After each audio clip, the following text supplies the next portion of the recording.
ಏನು ಮಾಡಬೇಕು, ಅದು ಮುಂದಿನ ವರ್ಷ ಆಗ್ಬೋದು, ಅದರ ಮುಂದಿನ ವರ್ಷ ಇಂಪ್ಲಿಮೆಂಟ್ ಆಗ್ಬೋದು. ಆದರೆ ನಾವು ಈಗ ಏನು ಮಾಡಬೇಕು ಅಂದರೆ ಮುಖ್ಯವಾಗಿ ಟೀಚರ್ ಎಜುಕೇಷನ್, ಟೀಚರ್ ಟ್ರೈನಿಂಗು ಮತ್ತು ಎರಡನೇದು ಅಂದರೆ ಟೀಚರ್ ಮೋಟಿವೇಶನ್. ಈ ಟೀಚರ್ಗಳು ಈಗ ಅದಕ್ಕೆ ಸಿದ್ಧತೆಯನ್ನು ಆರಂಭಿಸಬೇಕು.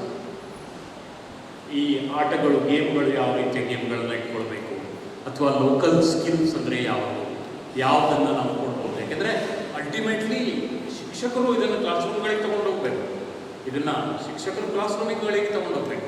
ಹಾಗಾಗಿ ಶಿಕ್ಷಕರ ಟ್ರೈನಿಂಗನ್ನು ಇಮಿಡಿಯೇಟ್ಲಿ ಎಲ್ಲ ಮ್ಯಾನೇಜ್ಮೆಂಟ್ಗಳು ಮಾಡಬೇಕಾಗ್ತದೆ. ಯಾಕೆಂದರೆ ಅದು ಮಾಡಿದರೆ ಒಳ್ಳೆಯದು. ಅಲ್ಲಿಯ ತನಕ ಶಿಕ್ಷಕರು ಮತ್ತು ಒಂದು ಪ್ಲ್ಯಾನ್, ಇನ್ಸೈಡ್ ಸ್ಕೂಲ್ನ ಒಳಗಿನ ಒಂದು ಪ್ಲ್ಯಾನ್ ಸಿದ್ಧವಾಗಿರ್ತದೆ. ಹಾಗಾಗಿ ಅದನ್ನು ಇಮಿಡಿಯೇಟ್ ತುರ್ತಾಗಿ ಎಲ್ಲ ಮ್ಯಾನೇಜ್ಮೆಂಟ್ಗಳು ಮಾಡ್ಕೊಂಡ್ರೆ ಒಳ್ಳೆಯದು ಅಂತ ನಾನು ಅನಿಸ್ತದೆ. ಯಾಕೆಂದರೆ ಹಾಗೆ ಒಂದು ಸಣ್ಣ ಒಂದು ಹಾಸ್ಯಕ್ಕಾಗಿ, ಲಘು ಹಾಸ್ಯಕ್ಕಾಗಿ ಹೇಳೋ ಮಾತು ಏನಂದರೆ, ಇವತ್ತು ಸಾಮಾನ್ಯವಾಗಿ ನಾವು ಇದನ್ನು ನೋಡೋದಂದರೆ, ಕ್ಲಾಸ್ ರೂಮಿಗೆ ನಮ್ಮ ಶಿಕ್ಷಕರು ಹೋಗಬೇಕಿದ್ರೆ ದಯವಿಟ್ಟು ತಪ್ಪು ತಿಳಿಬೇಡಿ, ಒಂದು ರೀತಿ ಯುದ್ಧಕ್ಕೆ ಹೋದಾಗ ಹೋಗ್ತಾರೆ.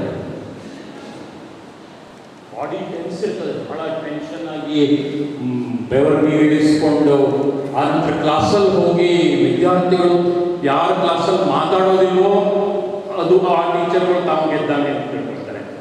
ಹಾಗಲ್ಲ. ಯಾಕೆಂದರೆ ಸ್ಕೂಲು ಆ ರೀತಿಯಲ್ಲಿ ನಾವು ವಿದ್ಯಾರ್ಥಿಗಳನ್ನು ಡಾಮಿನೇಟ್ ಮಾಡಿದವರು ಕಲಿಯೋದಿಲ್ಲ, ಅವ್ರು ಕಲೀಲಿಕ್ಕೆ ಆಗೋದಿಲ್ಲ. ಅವರಿಗೆ ಕ್ಲಾಸ್ ಒಳಗೆ ಒಂದು ಕುತೂಹಲದ ಆಕರ್ಷಣೆಯ ವಾತಾವರಣವನ್ನು ನಿರ್ಮಿಸಿದರೆ ಅವರು ನಮ್ಮ ಜೊತೆ ಕಂಫರ್ಟೇಬಲ್ ಆದರೆ ವಿದ್ಯಾರ್ಥಿಗಳು ಮಾತಾಡೋದಿಲ್ಲ, ಅನಾವಶ್ಯಕವಾಗಿ ಮಾತಾಡೋದಿಲ್ಲ ವಿದ್ಯಾರ್ಥಿಗಳು. ಆ ಟೆರರೈಸ್ ಮಾಡೋದು ಕೆಲವು ನಮ್ಮ ಹಳೆಯ ತಂತ್ರಗಳು ಅಥವಾ ಆ ರೀತಿಯ ಮೈಂಡ್ ಸೆಟ್ನಿಂದ ನಾವು ಹೊರಬರಬೇಕು. ಇದು ಎಲ್ಲ ಮ್ಯಾನೇಜ್ಮೆಂಟ್ಗಳು ಮಾಡಬೇಕಾದಂಥ ಇಮಿಡಿಯೇಟ್ಲಿ ಈಗ ಮಾಡುವಂಥ ಕೆಲಸ ಅಂತ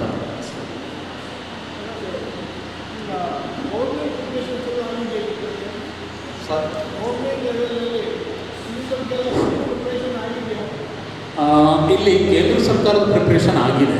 ಆದರೆ ಇನ್ನೊಂದು 2-3 ವಿಷಯಗಳನ್ನು ಮಾಡಬೇಕಾಗಿದೆ. ಒಂದು ಸಿಲೆಬಸ್ಸು, 2 ಟೆಸ್ಟಿಂಗ್ ಮೆಥಡ್, ಅದು 2ಅನ್ನು ಅವರು ಮಾಡಬೇಕಾಗಿದೆ. ನಂತರ 3ನೇದು ಅಂದರೆ ಸ್ಕೂಲಿಗೆ ಮಕ್ಕಳಿಗೆ ಅವ್ರೇನು ಹೇಳೋದು, ಕಡಲೆ ಬೀಜ, ಶೇಂಗಾ ಬೀಜ ಮತ್ತು ಬೆಲ್ಲ ಡಿಸ್ಟ್ರಿಬ್ಯೂಷನು ಇಂಥದ್ದನ್ನೆಲ್ಲ ಗ್ರಿಟಿಗಳನ್ನು ಹೇಳಬೇಕಾಗುತ್ತೆ. ಹೇಗೆ ಮಾಡಬೇಕು, ಯಾವ ರೀತಿ ಮಾಡಬೇಕು, ಅದನ್ನು ಅವರಿಂದ ಗೈಡ್ಲೈನ್ಸ್ ಬರಬೇಕಾಗುತ್ತೆ ಸರ್ಕಾರದಿಂದ. ಕೇಂದ್ರ ಸರ್ಕಾರದ ಮಟ್ಟದಲ್ಲಿ ಈ 2 ನಿರ್ಣಯಗಳನ್ನು ಅವರು, ದೊಡ್ಡ ನಿರ್ಣಯಗಳನ್ನು ಅವರು ತೆಗೆದುಕೊಳ್ಬೇಕಾಗ್ತದೆ. ಅದನ್ನು ತಗೊಳ್ತಾರೆ. ಯಾಕೆಂದರೆ ಈ ಪಾಲಿಸಿಯನ್ನು ಬಹಳ ಅದ್ಭುತವಾಗಿ ಮಾಡಿದ್ದಾರೆ, ಬಹಳ ಕಮಿಟೆಡ್ ಜನ ಮಾಡಿದ್ದಾರೆ. ಮತ್ತು ನನಗೆ ಗೊತ್ತಿರುವ ಹಾಗೆ ಡಾಕ್ಟರ್ ತೇಜಸ್ವಿ ಕಟಿಮನಿ ಅಂತ ಒಬ್ಬರು ಸದಸ್ಯರಿದ್ದು, ನಮ್ಮ ಪ್ರೊಫೆಸರ್, ಭಾಳ ಆಸಕ್ತಿಯಿಂದ ಮಾಡಿದ್ದಾರೆ. ಹಾಗಾಗಿ ಅವರು ಅದನ್ನು ಮಾಡ್ತಾರೆ, ಸದ್ಯದಲ್ಲೇ ಮಾಡ್ತಾರೆ. ಅಷ್ಟು ಕಮಿಟೆಡ್ ಆಗಿ ಮಾಡಿದ್ದಾರೆ. ದೊಡ್ಡ ತಂಡ ಇದೆ, ಒಂದು ರಾಷ್ಟ್ರೀಯ ಮಟ್ಟದಲ್ಲಿ ಒಂದು ತಂಡ ಅದನ್ನು ಸಿದ್ಧತೆ ಮಾಡಿದೆ. ಸರ್, ಈಗ ಪ್ರಾದೇಶಿಕ ಭಾಷೆಗೆ ಹೆಚ್ಚು ಒತ್ತು ಕೊಡ್ತೇವೆ ಅಂತ ಹೇಳಿ ಹೊಸದಾಗಿ 1ರಿಂದ 5ರವರೆಗೆ ಆಂಗ್ಲ ಮಾಧ್ಯಮಕ್ಕೆ ಮತ್ತು ಪರ್ಮಿಷನ್ಗೆ ಸರ್ಕಾರ ಅವಕಾಶ ಕೊಡ್ತಾ ಇದೆ. ಸೊ ಇದನ್ನು ಜಾರಿಗೆ ತರುವುದೇ ಅದನ್ನು ಮತ್ತೆ ಪರ್ಮಿಷನ್ ಕೊಡುವ ಪ್ರಕ್ರಿಯೆ ಯಾಕೆ ಮತ್ತೆ ಶುರು ಮಾಡಿದ್ದಾರೆ ಸರ್? ಅದು ಭಾಳ ಟಫ್ ಕ್ವಶನ್, ಭಾಳ ಉತ್ತರ ಕೊಡಲಿಕ್ಕೆ. ಯಾಕೆಂದರೆ ಇಲ್ಲಿ ಸುಪ್ರೀಂ ಕೋರ್ಟ್ ಜಜ್ಮೆಂಟ್ ಇದೆ, ಭಾಷೆ ಕಲಿಯೋದಕ್ಕೆ ಅದು ವಿದ್ಯಾರ್ಥಿಯ ರೈಟ್ ಅಂತ. ಹಾಗಾಗಿ ಕೇಂದ್ರ ಸರ್ಕಾರ ಕೂಡ ಭಾಳ ಎಚ್ಚರಿಕೆಯಿಂದ ಆದಷ್ಟು ಅಂತ ಹೇಳಿದೆ, ಸಾಧ್ಯವಾದಷ್ಟು ಮಾತೃಭಾಷೆಯಲ್ಲಿ ಕಲಿಸಿ ಅಂತ ಹೇಳಿ, ಸಾಧ್ಯವಾದಷ್ಟು. ಅದಕ್ಕಾಗೇ ಹೇಳಿದೆ, ಅದಕ್ಕಾಗಿ ಸ್ಪೆಸಿಫೈ ಮಾಡಿಲ್ಲ. ಆದರೆ ಇಲ್ಲಿ ಇನ್ನೊಂದು ಮಾತನ್ನು ನಾನು ಹೇಳಲಿಕ್ಕೆ ಬಯಸ್ತೇನೆ. ಏನಂದರೆ, ಹಾಗೆ ಕೋರ್ಟ್ ಇದ್ದರೂ ಕೂಡ ಇಂಗ್ಲೀಷೂ ಇರಲಿ, ಪ್ರಾದೇಶಿಕ ಭಾಷೆಯೂ ಇರಲಿ. ಯಾಕೆಂದರೆ ನಾನು ನೋಡಿದ ಹಾಗೆ ಶಿಕ್ಷಣದಲ್ಲಿ, ಮತ್ತು ನಾನು ನೋಡಿದ ಹಾಗೆ ನಮ್ಮ ಇವತ್ತಿನ ವಿದ್ಯಾರ್ಥಿಗಳಲ್ಲಿರುವ ದೊಡ್ಡ ಸಮಸ್ಯೆ ಅವರಿಗೆ ಮಾತೃಭಾಷೆ ಬರದೇ ಇರೋದಿಲ್ಲ. ಅವರಿಗೆ ಮಾತೃಭಾಷೆ ಬರೋದಿಲ್ಲ, ಬಹಳಷ್ಟು ಜನರಿಗೆ ಬರೋದಿಲ್ಲ. ಇಂಗ್ಲೀಷು ಬರೋದಿಲ್ಲ. ಇಂಗ್ಲೀಷ್ ಯಾಕೆ ಬರೋದಿಲ್ಲ ಅಂದರೆ ಮಾತೃಭಾಷೆ ಬರೋದಿಲ್ಲ. ಹಾಗಾಗಿ ಮತ್ತು ಮಾತೃಭಾಷೆ ಅವರಿಗೆ ಯಾವಾಗ ಬರೋದಿಲ್ಲ, ಅಲ್ಲಿಯ ಪ್ರಾದೇಶಿಕವಾದಂತಹ ಇತಿಹಾಸ, ಭೂಗೋಳ, ಅಥವಾ ಅಲ್ಲಿಯ ನದಿಗಳು, ಅಲ್ಲಿಯ ಕಲೆ, ಅಲ್ಲಿಯ ಸಮಾಜ, ಯಾವುದ್ರ ಬಗ್ಗೆ ಅವರಿಗೆ ಆಸಕ್ತಿ ಇರೋದಿಲ್ಲ ಆ ಮಕ್ಕಳಿಗೆ. ಪ್ರಾದೇಶಿಕ ಭಾಷೆ ಬರ್ತೈತೆ. ಭಂಡಾರಿ ಅವರು ನೀವು ಕೇಳಿದ್ರಿ, ನಮಗೆ ಎರಡು ತುಂಬ ಎಕ್ಸ್ಟ್ರೀಮ್ ಆಗಿದೆ. ಎರಡು ಎಕ್ಸ್ಟ್ರೀಮ್ ಸದ್ಯದ ಸಂದರ್ಭದಲ್ಲಿ ಎರಡು ಎಕ್ಸ್ಟ್ರೀಮ್ ಇದೆ. ಒಂದು ಎಕ್ಸಾಮಿನೇಷನ್ಗೆ ತುಂಬ ಒತ್ತು ಕೊಟ್ಟಿದ್ದೇವೆ, ಸಬ್ಜೆಕ್ಟಿವ್ ಅಂತ ಹೇಳಿದ್ರಲ್ಲ, ಅದನ್ನು ಕಡಿಮೆ ಮಾಡಬೇಕು. ವೈಭವೀಕರಿಸ್ಬಿಟ್ಟಿವಿ, ಎಲ್ಲದೂ ಪರೀಕ್ಷೆ ಎಂಟ್ರಿ ಆಗ್ತಾ ಇದ್ದಂತೆಯೇ ಇದು ಪರೀಕ್ಷೆ ಬರ್ತದೆ ಅನ್ನುವಂಥ ಮಟ್ಟಿಗೆ ಆಗಿದೆ. ಅದನ್ನು ಕಡಿಮೆ ಮಾಡಿ, ಅದೊಂದು ದೌರ್ಬಲ್ಯ, ಅದು ನಮ್ಮ ದೌರ್ಬಲ್ಯ. ಸದ್ಯದ ಸ್ಥಿತಿಯಲ್ಲಿ ಅಂಕ ಪಡೆದುಕೊಂಡದ್ದಾದರೆ ಶಿಕ್ಷಣ ಅನ್ನೋದೈತಲ್ಲ, ಅದನ್ನು ಕಡಿಮೆ ಮಾಡೋದಿದೆ. ಎರಡನೇ ದೌರ್ಬಲ್ಯ ಕೇವಲ ಭಾರತಕ್ಕಷ್ಟೇ ಅಲ್ಲ, ಬೇರೆ ಕಡೆಗೂ ಕೂಡ ನೇಬರ್ ರಾಷ್ಟ್ರಗಳಲ್ಲಿ ಇಂಗ್ಲೀಷಿನ ದೌರ್ಬಲ್ಯ. ಅದು ಆ ಮೀಡಿಯಮ್ದಲ್ಲಿ ಕಲಿತ್ರನೇ ಬುದ್ಧಿವಂತ ಆಗ್ತಾ ಇದ್ದೇನೆ ಅನ್ನುವಂಥ ಏನು ಫೋಬಿಯಾ ಇದೆ, ಅದು ಕಡಿಮೆ ಮಾಡ್ತಾರೆ. ಅದು ಕಡಿಮೆ ಮಾಡುವಂಥದ್ರ ಬಗ್ಗೆ ಸರ್ ಹೇಳಿದ ಹಾಗೆ ಒಂದು ಚಿಂತನೆ ನಡೆದದ. ಅದನ್ನು ಬೈ ಲ್ಯಾಂಗ್ವೇಜ್ ಮಾಡಬೇಕಾ, ಮತ್ತು ಯಾವ ರೀತಿ ಇಲ್ಲಿ ಮಹಾರಾಷ್ಟ್ರದಲ್ಲಿ ನಮ್ಮದೊಂದು ರಿಪೋರ್ಟ್ ಕೊಡಬೇಕಿತ್ತು. ನಾವು ಕಮಿಷನರ್ ಹೋಗಿದ್ವಿ, ಅಲ್ಲಿ ಕೋರ್ಸ್ ಸಬ್ಜೆಕ್ಟನ್ನು ಮ್ಯಾಥ್ಸ್, ಸೈನ್ಸ್ ಮತ್ತು ಸೋಷಿಯಲನ್ನು ಬೈ ಲ್ಯಾಂಗ್ವೇಜಲ್ಲೇ ಕಲಿಸ್ತಾರೆ. ಬೈ ಲ್ಯಾಂಗ್ವೇಜ್ ಸಿಸ್ಟಮ್ ಇದೆ ಅಲ್ಲಿ. ಎಲ್ಲಿ ಇಲ್ಲದ ಸಮಸ್ಯೆ ಕರ್ನಾಟಕದಲ್ಲಿ ಮಾತ್ರ ಹೆಚ್ಚಿದೆ, ಗೊತ್ತಾಯ್ತಾ? ಅಲ್ಲಿ ಏನು ಪ್ರಶ್ನೆ ಇಲ್ಲ, ಎನ್ಕ್ಯಾಶ್ ಮಾಡಲಿಕ್ಕೆ ಇದು ಎನ್ಕ್ಯಾಶ್ ಆಗೋದಿಲ್ಲ. ಈ ಹಣದ ದೃಷ್ಟಿಯಿಂದ ಶಿಕ್ಷಣ ಇದೆಯಲ್ಲ, ಅದನ್ನು ಕಡಿಮೆ ಮಾಡಲಿಕ್ಕೆ ಏನು ಮಾಡಬೇಕಾಗಿದೆ? ಅದಕ್ಕೆ ಮದನ್ ಗೋಪಾಲ್ ಅವರು ಮತ್ತು 22 ಮಂದಿದು ಒಂದು ಟೀಮ್ ಇದೆ, ಅದು ಎಲ್ಲರೂ ರೆಕಮೆಂಡ್ ಮಾಡ್ತದೆ. ಲ್ಯಾಂಗ್ವೇಜ್ ಪಾಲಿಸಿಯನ್ನು ಸೇರಿದಂತೆ ಲ್ಯಾಂಗ್ವೇಜ್ ಪಾಲಿಸಿಗೆ ಸರ್ಕಾರದ ಇಚ್ಛಾಶಕ್ತಿ ಬೇಕು. ಆ ಸರ್ಕಾರದ ಇಚ್ಛಾಶಕ್ತಿ, ಈಗ ಪಾಲಕರ ಇಚ್ಛಾಶಕ್ತಿಗೆ ಅದೊಂದು ಹರಡಿ ಬಿಟ್ಟಿದ್ದೀವಿ. ಆ ಹರಡಿ ಬಿಟ್ಟಿದ್ದನ್ನು ಕಡಿಮೆ ಮಾಡೋದಕ್ಕಾಗಿ ಏನು ಮಾಡಬೇಕಾಗಿದೆ ಮಾಡಿ, ಅದನ್ನು ದಯವಿಟ್ಟು ಇನ್ನು ಪಾಲಿಸಿನಲ್ಲೇ ಗೊತ್ತು ಮಾಡದಂತೆ ಎಕ್ಸಾಮಿನೇಷನ್ಗೆ ಇರುವಂತಹ ಮಹತ್ವವನ್ನು ಕಡಿಮೆ ಮಾಡಿ ಅದಕ್ಕೆ ಫಾರ್ಮೇಟಿವ್ ಇವ್ಯಾಲ್ಯೂಯೇಷನ್ ಹೆಚ್ಚಿರಬೇಕು. ಪ್ರತಿ ಪಾಠ ಮುಗಿತಾ ಇದ್ದಂತೆ ಅವನು ಟೆಸ್ಟ್ ಮಾಡ್ಕೊಳ್ತಾ ಇದ್ದದ್ದು ಫಾರ್ಮೇಟಿವ್ ಇವ್ಯಾಲ್ಯೂಯೇಷನ್. 9 ತಿಂಗಳು ಹಜರಿಯಾಗಿದ್ದಂಥವಳು 9ನೇ ತಿಂಗಳಿಗೆ ಹೋಗಿ ನೋಡೋದಲ್ಲ, ಆರಂಭದ 1ನೇ ತಿಂಗಳದಿಂದ ಏನು ಟೆಸ್ಟ್ ಮಾಡ್ತೇವಲ್ಲ, ಹಾಗೆ ಫಾರ್ಮೇಟಿವ್ ಏನು ಸ್ಟೇಜಸ್ ಅಂತ ಆ ರೀತಿಯಲ್ಲಿ ಆಗಬೇಕು. ಕೊನೆಗೆ ಕೊಡೋದಂತಿಲ್ಲ, ಕೊನೆಗೆ ಅದು ಒಂದು ಆಗಬೇಕಾಗಿದೆ. ಲ್ಯಾಂಗ್ವೇಜ್ ಬಗ್ಗೆ ಅದಕ್ಕೆ ನಿಮಗೆ ತಲೆಯಲ್ಲಿ ಇರುವಂಥದ್ದು ಈಗೇನು ಫೋಬಿಯಾ ಇದೆಯಲ್ಲ, ಅದನ್ನು ತುಂಬ ಕಡಿಮೆ ಆಗ್ತದೆ. ಇದು ಎಲ್ಲ ಕಡೆಗೆ ಸಮಸ್ಯೆ ಆಗಿದೆ. ಆ ಸಮಸ್ಯೆ ಆಗೋದರಿಂದ ಪ್ರಾದೇಶಿಕವಾಗಿರುವಂತಹ ಭಾಷೆನೂ ಕಲಿಯದೇನೆ ಸಂಸ್ಕೃತಿ, ಒಂದು ಭಾಷೆ ನಾಶ, ಒಂದು ಸಂಸ್ಕೃತಿ ನಾಶ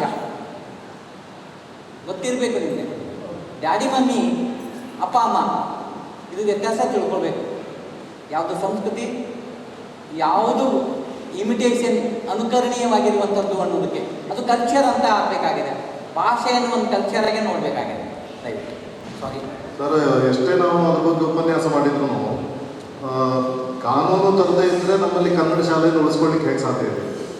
ಈಗ ಗ್ರಾಮ ಮಟ್ಟದಲ್ಲೆಲ್ಲ ಈಗ ಆಂಗ್ಲ ಮಾಧ್ಯಮ ಶಾಲೆಗಳು ತಲೆ ಇರ್ತದೆ. ಶಿಕ್ಷಕರು ಇದ್ದಾರೇನೋ ಗೊತ್ತಿಲ್ಲ, ಎಲ್ಲ ಊರಲ್ಲಿ 1 ಅಥವಾ 2 ಆಂಗ್ಲ ಮಾಧ್ಯಮ ಆಗಿದೆ, ಕನ್ನಡ ಶಾಲೆಗಳು ಮುಚ್ಚುವಂಥದ್ದು. ಇದಕ್ಕೆ ಕಾನೂನು ಬಿಟ್ಟು ಮತ್ತೆ ಏನು ಮಾಡೋ ಸ್ಥಿತಿ ಇಲ್ಲ. ತಾವು ಹೇಳೋ ಮಾತನ್ನು ಒಪ್ತೇವೆ. ಇಲ್ಲ, ಪಾಲಕರಿಗೆ 2 ತಿಂಗಳು ಅವಧಿ ಮಾಡಬೇಕು. ಪಾಲಕರು 2 ತಿಂಗಳು ಶಾಲೆಗೆ ಕರೆಸಿ ಅವ್ರಿಗೆ ಪಾಠ ಮಾಡಿ ಆಮೇಲೆ ಮಕ್ಕಳು ಶಾಲೆಗೆ ಕರೆಸೋ ಪರಿಸ್ಥಿತಿ ಬಂದರೆ ಸರಿ ಆಗ್ತದೆ. ಇಲ್ಲ, ತಾವು ಹೇಳಿದ್ದನ್ನು ಒಪ್ತೇವೆ. ಅದಕ್ಕೂ ಸಾಧ್ಯತೆ ಇದೆ. ಏನಂದರೆ ಸುಪ್ರೀಂ ಕೋರ್ಟನ್ನು ರೂಲಿಂಗನ್ನು ಅದನ್ನು ಟರ್ನ್ ಔಟ್ ಮಾಡಲಿಕ್ಕೂ ಬರ್ತದೆ. ಪಾರ್ಲಿಮೆಂಟ್ ಆ್ಯಕ್ಟನ್ನು ಪಾಸ್ ಮಾಡಿದರೆ ಅದನ್ನು act of the parliament, supreme court ಜಜ್ಮೆಂಟನ್ನು ಅಲ್ಲಿ ಅವಾಯ್ಡ್ ಮಾಡಿ ಅದನ್ನು ಅವರು ಹೊಸ ರೀತಿಯ ನಿರ್ಣಯವನ್ನು ತೆಗೆದುಕೊಳ್ಳಿಕ್ಕೆ ಬರ್ತದೆ. ಅದು ಹಾಗೆ ಅಂದರೆ ಕೇಂದ್ರ ಸರ್ಕಾರ ಆ ಕುರಿತಾಗಿ ಇನ್ನೂ ಸ್ಪಷ್ಟನೆ ಬರಬೇಕಿದೆ. ಅದಕ್ಕಾಗಿ ಕಾರಣ ಮತ್ತು ನಾವು ಒಂದು ಮಾತು ಹೇಳ್ತೇವೆ ಏನಂದರೆ, ಬಹಳ ಸರಳವಾಗಿ ಇದನ್ನು ದಯವಿಟ್ಟು ತಾವೆಲ್ಲರೂ ಕೂಡ ವಿದ್ಯಾರ್ಥಿಗಳಿಗೆ ತಿಳಿಸಬೇಕು ಮತ್ತು ಸಮಾಜಕ್ಕೂ ತಿಳಿಸಬೇಕು ಅಂತ ನಾನು ಅಪೇಕ್ಷೆ ಪಡ್ತೇನೆ. ಏನಂದರೆ ನಾವು ಹೇಳ್ತೇವೆ learn English but be Indian ಅಂತ. ಲರ್ನ್ ಇಂಗ್ಲೀಷ್ ಯಾಕಂದರೆ ನಾವು ಬೇರೆ ಥರ ಕಲಿಯೋದಿಲ್ವ, ಎಷ್ಟು ಭಾಷೆ ಕಲಿತೇವೆ, ಏನೇನೋ ಕಲಿತೇವೆ. ಅದ್ರ ಜೊತೆ ನಮ್ಮ ಭಾರತದಲ್ಲೇ, ನಮ್ಮ ಕರ್ನಾಟಕದಲ್ಲೇ ನಮಗೆ ಒಂದು 3-4-5 ಭಾಷೆ ಬರ್ತದೆ ಮಾತಾಡಲಿಕ್ಕೆ. ಮತ್ತೊಂದು ಭಾಷೆ ನಮಗೆ ಹೊರೆ ಆಗ್ತದ, 6ನೇ ಭಾಷೆ ಮತ್ತೊಂದು. ಹಾಗಾಗಿ ಲರ್ನ್ ಇಂಗ್ಲೀಷ್ ಅದು ವ್ಯವಹಾರದ ಭಾಷೆ ಮತ್ತು ಇಂಟರ್ನೆಟ್ನ ಜಾಗತಿಕವಾದಂಥ ಭಾಷೆ. ಕಲಿಯೋಣ but be Indian. Thank you very much.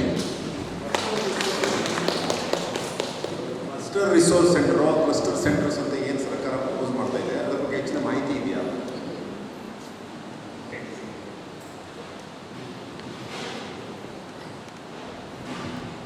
ಶಾಲಾ ಸಂಕೀರ್ಣಗಳು ಅಂತ ಹೇಳಿ ಒಂದು ಪ್ರಸ್ತಾವನೆ, ಸ್ಕೂಲ್ ಕಾಂಪ್ಲೆಕ್ಸಸ್. ನೀವು ಬೆಳಗ್ಗೆ ನಿಮ್ಮ ಪರಿಚಯ ಭಾಷಣದಲ್ಲಿ ಅದರ ಬಗ್ಗೆ ಪ್ರತ್ಯಕ್ಷವಾಗಿ ಉಲ್ಲೇಖ ಮಾಡಿದ್ದೀನಿ, ಮಂಗಳೂರು ಸಹ ಅದರ ಬಗ್ಗೆ ಹೇಳಿದ್ದೀನಿ. ಸುಮಾರು 5 ಕಿಲೋಮೀಟರ್ ವ್ಯಾಪ್ತಿ ಒಳಗಡೆ ಬರುವಂತಹ ಒಂದು ಸೆಕೆಂಡರಿ ಶಾಲೆ, ಅದರ ನೇತೃತ್ವದಲ್ಲಿ ಅದಕ್ಕಿಂತ ಕಡಿಮೆ ತರಗತಿಗಳನ್ನು ನಡೆಸ್ತಾ ಇರುವಂತಹ ಎಲ್ಲ ಶಾಲೆಗಳ ಒಂದು ಸಮೂಹ. ಅದಕ್ಕೆ ಆ ಸೆಕೆಂಡರಿ ಶಾಲೆಯ ಮುಖ್ಯಸ್ಥರು ಅದರ ನಾಯಕತ್ವ ವಹಿಸ್ತಾರೆ. ಅದರ ಉದ್ದೇಶ ಇದೇನು ಹೊಸದಲ್ಲ. ಕೊಠಾರಿ ಶಿಕ್ಷಣ ಆಯೋಗದಲ್ಲಿ ಶಾಲಾ ಸಂಕೀರ್ಣಗಳ ಪ್ರಸ್ತಾವನೆ ಆಗಿತ್ತು. ಆದರೆ ಈಗ ಏನು ವ್ಯತ್ಯಾಸ ಅಂದರೆ ಇದಕ್ಕೊಂದು ಚೌಕಟ್ಟನ್ನು ಚೆನ್ನಾಗಿ ಡೆವಲಪ್ ಮಾಡ್ತಾ ಇದ್ದಾರೆ. ಇದರಲ್ಲಿ ಏನಾಗುತ್ತೆ ಅಂದರೆ ಶಾಲಾ ಸಂಕೀರ್ಣಗಳು ಅಥವಾ ನೀವೇನೋ ಒಂದು ಶಾಲಾ ಗುಚ್ಛಗಳು, ಕ್ಲಸ್ಟರ್ಸ್ ಅಂತ ಕರಿತೀವಿ, ಅದು ಎಜುಕೇಷನಲ್ ಅಡ್ಮಿನಿಸ್ಟ್ರೇಷನ್ನಿನ ಬೇಸಿಕ್ ಯೂನಿಟ್ ಆಗುತ್ತೆ. It will become the basic unit of educational administration. It is something like decentralizing educational administration. ಈಗ ಏನಾಗುತ್ತೆ ಅಂದರೆ DDP ಎಲ್ಲ ಶಾಲೆಗಳನ್ನು ಮಾಡಲಿಕ್ಕಾಗಲ್ಲ. ಅದಕ್ಕೋಸ್ಕರ 5 ಕಿಲೋಮೀಟರ್ ವ್ಯಾಪ್ತಿಯಲ್ಲಿ ಬರುವಂತಹ ಶಾಲೆಯ ಅಟೆಂಡೆನ್ಸ್ ಇರಬಹುದು, ಶಾಲೆಯ ಮಕ್ಕಳ ಹಾಜರಾತಿ ಇರಬಹುದು, ಅಲ್ಲಿಯ ಕಲಿಕಾ ವಿಧಾನಗಳಿರ್ಬೋದು, ಶಿಕ್ಷಕರ ಕೊರತೆ ಇರಬಹುದು, ಅಲ್ಲಿಯ ಶಿಕ್ಷಕರ ತರಬೇತಿಯ ಅವಶ್ಯಕತೆಗಳಿರಬಹುದು. ಇವೆಲ್ಲವನ್ನು ಆ ಒಂದು ಕೇಂದ್ರಕ್ಕೆ ಸಂಪನ್ಮೂಲಗಳನ್ನು ಒದಗಿಸಿಕೊಡುವ ಒಂದು ಸಂಕಲ್ಪ ನೀತಿಯಲ್ಲಿ ವ್ಯಕ್ತವಾಗಿದೆ. ಅಲ್ಲಿ ಬಸ್ಸಸ್ ಈಗ 5 ಕಿಲೋಮೀಟರಿಂದ ಮಕ್ಕಳಲ್ಲಿ ಯಾವುದೋ ಒಂದು ಕಾರ್ಯಕ್ರಮ ಕರೆತರಬೇಕು. ಅದೊಂದು ಸಮಸ್ಯೆ. ಅನೇಕ ಶಾಲೆಗಳಿಗೆ ಆ ಸಂಪನ್ಮೂಲಗಳು ಇರೋದಿಲ್ಲ. ಅನ್ಕೊಂಡು ಒಂದು ಒಳ್ಳೆಯ ಲ್ಯಾಬೊರೇಟರಿ, ಗ್ರಂಥಾಲಯ, ಎಲ್ಲ ವಿಷಯಗಳಲ್ಲಿ ಶಿಕ್ಷಕರು ಯಾವುದೋ ಒಂದು ಪಕ್ಕದ ಶಾಲೆಯಲ್ಲಿ ಇಬ್ಬರೇ ಟೀಚರ್ ಇದ್ದಾರೆ, ಒಬ್ಬರು ಸುಮಾರು ದಿನ ರಜಾ ಹೊರಟೋಗ್ಬಿಟ್ಟಿದ್ದಾರೆ ಏನೋ ಅನಿವಾರ್ಯವಾಗಿ, ಆಗ ಇನ್ನೊಂದು ಹೆಚ್ಚುವರಿ ಶಿಕ್ಷಕರಿದ್ದರೆ ಅವರನ್ನು ತಾತ್ಕಾಲಿಕವಾಗಿ ಆ ಶಾಲೆಗೆ ಎರವಲು ಕೊಡುವಂತಹ ಒಂದು. ಆಮೇಲೆ ತರಬೇತಿಗೂ ಕೂಡ ಇದು ಕೇಂದ್ರವಾಗಿದೆ. ಅದಕ್ಕೆ ನಾನು ನನ್ನ ಸ್ಲೈಡ್ ಅಲ್ಲಿವರೆಗೆ ಬರೋಕ್ಕೆ ಆಗಿಲ್ಲ. ನಾನು ಹೇಳಬೇಕು ಅಂತಿದ್ದೆ. ಇದನ್ನು ಅದರ ರೂಪುರೇಷೆಗಳು ಬರಲಿ, ಸದ್ಯದಲ್ಲೇ ಬಂದ್ಬಿಡುತ್ತೆ. ಖಾಸಗಿ ಶಾಲೆಗೆ ಶಾಲಾ ಸಂಕೀರ್ಣಗಳನ್ನು ಪ್ರಾರಂಭಿಸುವ ಅವಕಾಶಗಳನ್ನು ಕೊಟ್ಟರೆ ನಮ್ಮ ನೀತಿಯಲ್ಲಿ ಏನು ಹೇಳಿಲ್ಲ, ಇಂಪ್ಲಿಮೆಂಟೇಷನ್ ಸ್ಟ್ರಾಟಜಿಯಲ್ಲಿ ಹೇಳಿದ್ದಾರೆ. ಅದು ಕೊಟ್ಟರೆ ಸಾಧ್ಯ ಇದ್ದರೆ ಮ್ಯಾನೇಜ್ಮೆಂಟ್ಗಳಿಗೆ ತಗೋಬೇಕಿದನ್ನು ಅಂತ ನಾನು ಹೇಳ್ತೀನಿ. ಈಗ ಉದಾಹರಣೆಗೆ ನಮ್ಮ ಕೊಂಕಣ ಎಜುಕೇಷನ್ ಟ್ರಸ್ಟ್ ವಿಸ್ತಾರವಾದ ಜಾಗ ಇದೆ. ಅದರಿಂದ 5 ಕಿಲೋಮೀಟರ್ ವ್ಯಾಪ್ತಿಯಲ್ಲಿ ಬರುವಂತಹ ಶಿಕ್ಷಕರ ಜೊತೆ ನಮ್ಮ ಶಿಕ್ಷಕರ ಜೊತೆಯಲ್ಲಿ ಒಡನಾಟ ನಡೀತದೆ. ಅದೇನಪ್ಪ ಅಂದರೆ ಅನುಭವಗಳನ್ನು ಹಂಚಿಕೊಳ್ಳುವಂಥದ್ದು. ಕೊಂಕಣ ಎಜುಕೇಷನ್ ಟ್ರಸ್ಟ್ ನಡೆಸುವ ಶಾಲೆಗಳಲ್ಲಿ ಇರುವಂತಹ ಒಂದು ತಿಳುವಳಿಕೆ, ಹೊಸ ಪ್ರಯೋಗಗಳ ಲಾಭ 5-6 ಕಿಲೋಮೀಟರ್ ವ್ಯಾಪ್ತಿಯಲ್ಲಿರುವಂತಹ ಶಾಲೆಗಳಿಗೆ ತಲುಪಿದರೆ ಇಡೀ ಪ್ರದೇಶದ ಶೈಕ್ಷಣಿಕ ಅಭಿವೃದ್ಧಿಗೆ ಅದು ನಿಮಿತ್ತವಾಗಿದೆ. ಅಷ್ಟೇ ಅಲ್ಲ, ಸಂಪನ್ಮೂಲಗಳನ್ನು ಕೊಡುವಂಥದ್ದು, ಅವಶ್ಯಕತೆಗಳು, ತರಬೇತಿಯ ಅವಶ್ಯಕತೆಗಳನ್ನು ಗುರುತಿಸುವಂಥದ್ದು, ಎಲ್ಲಿ ಯಾವ ಶಾಲೆಗಳು ಶೈಕ್ಷಣಿಕವಾಗಿ ಹಿಂದುಳಿದಿವೆ ಎನ್ನುವಂಥದ್ದು, ಅದೊಂಥರ ಮಾಹಿತಿಯನ್ನು ಸಂಗ್ರಹಿಸುವ, ಮಾಹಿತಿಯನ್ನು ಕ್ರೋಢೀಕರಿಸುವ, ಮಾಹಿತಿಯನ್ನು ರವಾನಿಸುವ, ಕಾರ್ಯಕ್ರಮಗಳನ್ನು ಯೋಜಿಸುವ, ಕಾರ್ಯಕ್ರಮಗಳನ್ನು ಶಿಫಾರಸು ಮಾಡುವಂಥ. ಈಗ ಉದಾಹರಣೆಗೆ ನೋಡಿ, ನಮ್ಮ ಕರ್ನಾಟಕ ಪಠ್ಯಪುಸ್ತಕ ಸಂಘ ಇದೆ. ಪಠ್ಯಪುಸ್ತಕಗಳ ರಚನೆಯ ಕೆಲಸ. ಈಗ ಅದಕ್ಕೆ ನಮ್ಮ ಒಂದು ಐಡಿಯಾ ಏನಿದೆ ಅಂದರೆ, ಕರ್ನಾಟಕ ಇಷ್ಟೊಂದು ದೊಡ್ಡ ರಾಜ್ಯದಲ್ಲಿ ಸಾಮಾನ್ಯವಾಗಿ ಎಲ್ಲ ಪ್ರದೇಶಗಳಿಂದ ಒಂದು ರೆಪ್ರೆಸೆಂಟೇಷನ್ ಇರಬೇಕು ಪಠ್ಯಪುಸ್ತಕ ಸಮಿತಿಯಲ್ಲಿ. ಮನೆಯವರು ಒಪ್ಕೋತಾರೆ ಅಂತ ಅನ್ಕೋತೀನಿ. ಅವರು ಏನು ಮಾಡ್ತಾರೆ, ಮುಂದಿನ 15 ದಿವಸದಲ್ಲಿ ಒಂದು ಪಠ್ಯಪುಸ್ತಕ ಸಮಿತಿ ರಚನೆ ಮಾಡಬೇಕು. ಅಲ್ಲಿಂದ ಒಂದು ಫೋನ್ ಬರುತ್ತೆ, ಸರ್ ನಮಗೆ ಪಠ್ಯಪುಸ್ತಕ ರಚನೆ ಮಾಡೋದು ಸರ್, 6ನೇ ಕ್ಲಾಸ್ ಸೈನ್ಸ್ಗೆ ನಿಮ್ಮಲ್ಲಿ ಯಾರಾದರೂ ಒಬ್ಬರನ್ನ ಕಳಿಸಿ ಸರ್ ಅಂತ ಒಂದು. ಅವ್ರ ಹತ್ರ ಯಾವುದೋ ಮಾಹಿತಿ ಇರಲ್ಲ. ಅವ್ರೇನು ಮಾಡ್ತಾರೆ, ಅವ್ರು ಯಾರೋ ಒಬ್ಬರ ಹತ್ತಿರದಲ್ಲಿದ್ದವ್ರು ಯಾರೇ ಒಬ್ರು ಕಳಿಸ್ಬೇಕಂತ ಯಾರೋ ಒಬ್ಬರು ಹೆಸರು ಹೇಳ್ತಾರೆ. ಸರ್ ಸತೀಶ್ ಕಳಿಸಿ ಸರ್, ತುಂಬ ಮಾತಾಡ್ತಾರೆ, ಭಾಳ ಚೆನ್ನಾಗಿ ಮಾತಾಡೋದು ಸರ್. ಮಾತಾಡೋದು ಪಠ್ಯಪುಸ್ತಕ ಬರೆಯೋದು ಏನು ಸಂಬಂಧ ಇಲ್ಲ.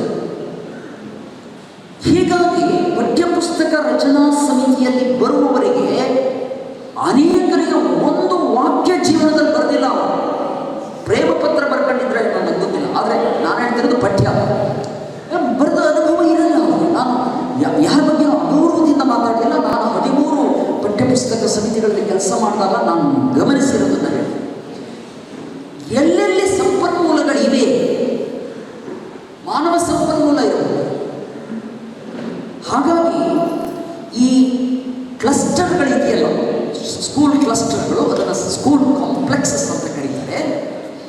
ಅದನ್ನು ನಿರ್ವಹಣೆ ಮಾಡೋದಕ್ಕೆ ಒಂದು school development and management committee SDMC ಇದೆಯಲ್ಲ, ಹಾಗೆಯೇ ಸ್ಕೂಲ್ ಕಾಂಪ್ಲೆಕ್ಸ್ ಮ್ಯಾನೇಜ್ಮೆಂಟ್ ಕಮಿಟಿ, ಅದರಲ್ಲಿ ಒಂದು ಪಾಲಿಟೆಕ್ನಿಕ್ ಕೂಡ ಅದರ ಸದಸ್ಯತ್ವ ಇದೆ. ITI ಒಂದು ಇಂಡಸ್ಟ್ರಿಯಲ್ ಟ್ರೈನಿಂಗ್ ಇನ್ಸ್ಟಿಟ್ಯೂಟ್ ಆ ಸ್ಕೂಲ್ ಕಾಂಪ್ಲೆಕ್ಸಿನ ಒಂದು ಭಾಗ.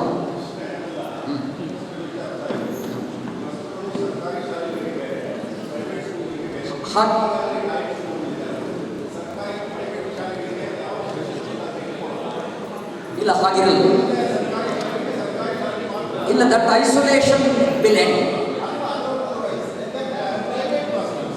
ಮಾಡ್ಬೋದು. ಅದಕ್ಕೆ ಇನ್ನೊಂದು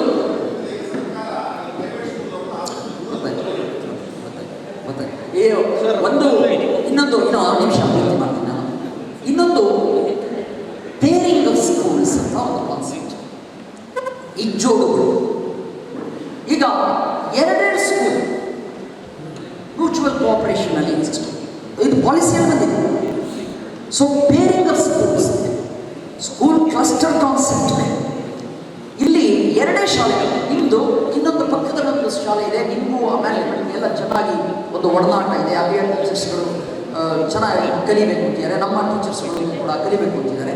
ನಮ್ಮ ಇಬ್ಬರದನ್ನೇ ಒಂದು ಜೊತೆಯಾಗಿ ಮಾಡಿಕೊಂಡು ನಾವು ಎಲ್ಲೆಲ್ಲಿ ಕೊಡುಕೊಳ್ಳುವಿಕೆ ಅಂದರೆ it may be exchange of ideas, it can be exchange of resources, it can be exchange of teachers. ನಾನು ಹೇಳ್ತೀನಿ, ನಮ್ಮ ಸಂಸ್ಥೆಯ ಟೀಚರ್ಗಳು ಇನ್ನೊಂದು ಶಾಲೆಗೆ ಹೋಗಿ ಆ ಮಕ್ಕಳಿಗೆ ಪಾಠ ಮಾಡ್ತಾ ಇದ್ರೆ they will become better teachers. ನಮ್ಮಲ್ಲಿ ನಾವು ನಮ್ಮ ಸ್ಕೂಲಲ್ಲೇ ಪಾಠ ಮಾಡ್ತಾ ಇದ್ರೆ ನಮಗೊಂದು ಕಂಫರ್ಟ್ ಝೋನ್ ಇರುತ್ತೆ, ಮಕ್ಕಳನ್ನ ಕಂಟ್ರೋಲ್ ಮಾಡಬೇಕು. ಆ ಥರ ನಾನು ಏನು ಹೇಳ್ತಿದ್ದೀನಿ ಅಂದರೆ, ಈ ಥರ ಅವಕಾಶಗಳಿದೆ. ಫೈನಲ್ ಆಗಿ ಈ ನೀತಿಯ ನಿರೂಪಣೆಯ ಇದರಲ್ಲಿ ಯಾವ ಥರ ಬರುತ್ತೆ ಅಂತ, ಆದರೆ ಇದರಲ್ಲಿ ಖಾಸಗಿ ಶಾಲೆಗಳು ಶಾಲಾ ಸಂಕಿರಣಗಳ ಭಾಗಗಳಾಗಿ ಇರ್ತವೆ. ತಮ್ಮೆಲ್ಲರಿಗೆ ಕೃತಜ್ಞತೆಗಳು. ಆದರೆ ಒಂದು ವಿಚಾರ ಅಂತಂದರೆ, ಕೆಲವು ಇನ್ನೂ ಅನ್ಕ್ಲಾರಿಫೈಡ್ ಮ್ಯಾಟರ್ಗಳು ಇರಬಹುದು. ಆದರೆ ಒಂದು ಬಹಳ ಸಂತೋಷದ ವಿಷಯ ಅಂತಂದರೆ, ಈ ಏನು NEP ನ್ಯಾಷನಲ್ ಎಜುಕೇಷನ್ ಪಾಲಿಸಿಯ ಸಮಿತಿ ಇದೆಯಲ್ಲ, ಭಾಳ ಸೀರಿಯಸ್ ಇದೆ ಮತ್ತು ಭಾಳ ಹೈ ಕ್ವಾಲಿಟಿ ಕಮಿಟಿ ಕೂಡ.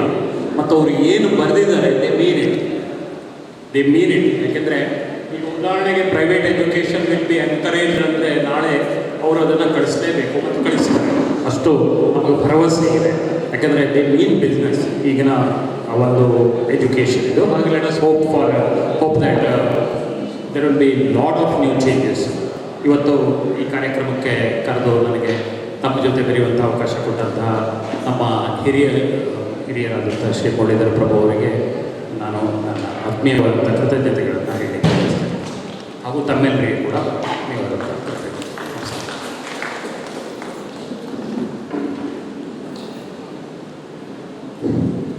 ಇದು ನೇರವಾಗಿ ವಿಷಯಕ್ಕೆ ಸಂಬಂಧಪಟ್ಟಂತೆ ಮಾತಾಡ್ತೀನಿ. ಸಮನ್ವಯ ದೊಡ್ಡ ಸವಾಲು. ನನಗೆ ಸಮನ್ವಯಕಾರ ಅಂತ ಹಾಕಿದ್ದಾರೆ. ಅದಕ್ಕೆ ಇಲ್ಲಿವರೆಗೂ ನಡೆದಂಥ ಒಂದು ಹೆಗಡೆಯವ್ರ ತನಕ ಮುಂದಿನವ್ರ ತನಕ 3 ವರ್ಷದ ಬುದ್ಧಿ 100 ವರ್ಷಕ್ಕಂತ ನಮ್ಮ ಕಡೆಗೆ ಒಂದು ದಾಖಲೆ ಇದೆ, ನೀವೇನು ಗೊತ್ತಿಲ್ಲ. ಬಯಲ್ಸಿಕೊಳ್ಳೋದೇ 3 ವರ್ಷದ ಬುದ್ಧಿ 100 ವರ್ಷದ ತನಕ. ಆ ಮಗು ಏನಾಗ್ತದೆ 3ನೇ ವರ್ಷಕ್ಕೆ ಗೊತ್ತಾಗಿ ಹೋಗ್ತದೆ. ಆ ಕಾರಣಕ್ಕೆ 3 ವರ್ಷದಿಂದ ಪ್ರಾರಂಭ ಆಗಿದೆ. ಈಗ ಎರಡನೇ ನೇರವಾಗಿ ಈ ವಿಷಯಕ್ಕೆ ಬರ್ತದೆ. ಕನ್ನಡದ ಚಿದಾನಂದ ಭಂಡಾರಿಯವರು ಕೇಳಿದಾಗೆ ITI ಪುಸ್ತಕಗಳನ್ನು ಕನ್ನಡಕ್ಕೆ ಮಾಡ್ತಕ್ಕಂಥ ಕ್ರಿಯೆ ಚಲುವಾಗಿದೆ. ಯಾರೂ ಸಿಗಲಿಲ್ಲ ಅಂತ ನನಗೆ ಫೋನ್ ಮಾಡಿದ್ರು. ನಾಡಿದ್ದು ನಾನು ಟೆಕ್ನಿಕಲ್ ಸ್ಟೂಡೆಂಟ್ ಅಲ್ಲ ನಾನು ಅಂತ ಹೇಳ್ಬೇಕಾಯ್ತು. ಅದು ನೀವು ಯಾರು ಗೊತ್ತಿದ್ರು ಹೇಳಿ. ಜಸ್ಟ್ ಕೇವಲ ನಿನ್ನೆ ಫೋನ್ ಬಂದಿದೆ. ITI ಪುಸ್ತಕಗಳನ್ನು ಕನ್ನಡದಲ್ಲಿ ಬೇಕಾಗಿದೆ. ನಾನು ಒಂದ್ಸಲ ಹಿಂದೆ ಅಂದರೆ ಇಲ್ಲಿ ಕನೆಕ್ಟ್ ಸಬ್ಜೆಕ್ಟ್ ಓನ್ಲಿ ನಾವು ಮಾತಾಡ್ತಿದ್ದೀನಿ. ಎರಡೆರಡು ಟೀಚರ್ಸ್ಗಳಿಗೆ ಜೋಡ್ಕೊಂಡು ಒಂದು ಹೇಗೆ ನಾವು ವರ್ಕ್ಶಾಪ್ ಟೈಪ್ ಮಾಡಬೇಕು ಅಂತ ಅನ್ನೋದನ್ನು ಸುರೇಂದ್ರ ಪ್ರಭುರದ್ದು ನಾವು ಇದ್ರ ಬಗ್ಗೆ ಪೂರ್ವಭಾವಿಯಾಗಿ ಡಿಸ್ಕಷನ್ ಮಾಡಿದ್ದೇವೆ. ಎರಡನೇದು, ಇಲ್ಲಿ ಎಲ್ಲರೂ ನಾವು ಟೀಚರ್ ಇದ್ದಿದ್ದಕ್ಕೆ ಈಗ ನೆಕ್ಸ್ಟ್ ಟೀಚರಿಗೆ ಸದ್ಯ student as per this policy ನೀವು ಅದು ಇದ್ರ ಮೇಲೆ ಎಕ್ಸಾಮ್ದಾಗ ನೀವು ಪಾಸ್ ಮಾಡಬೇಕಾಗಿದೆ. ಒಂದು 2 ನಿಮಿಷ ನಿಮಗೆ ತೊಗೊಳ್ತೇನೆ. ನೀವು ಎಲ್ಲರ ಕೈಯಲ್ಲಿ ನೋಟ್ ಬುಕ್ ಇದೆಯಲ್ಲ, ಒಂದು ನಿಮಿಷ ನನಗೆ ಕೊಡಿ, ಒಂದು ಬರ್ಕೊಂಡ್ಬಿಡಿ ಅಂತ. ಒಂದು ಬರ್ಕೊಂಡ್ಬಿಡಿ, ಕೇವಲ 5 ಶಬ್ದ. ಅಂದರೆ ಪರೀಕ್ಷೆ ಹೇಗಿರ್ತದೆ, ನಾಳೆ ನಮ್ಮ ಆಯ್ಕೆ ಹೇಗಾಗ್ತದೆ, ನೀವು ಮಕ್ಕಳಲ್ಲಿ ಹೇಗೆ ನೋಡಬೇಕು, ಮ್ಯಾನೇಜ್ಮೆಂಟ್ನವ್ರು ನಿಮ್ಮನ್ನು ಹೇಗೆ ನೋಡ್ತಾರೆ, ಈ 5ರೊಳಗೂ ಗೊತ್ತಾಗುತ್ತೆ. ಒಂದೇ ಒಂದು ರಿಮೆಂಬರ್. ಒಂದೇದು ರಿಮೆಂಬರ್.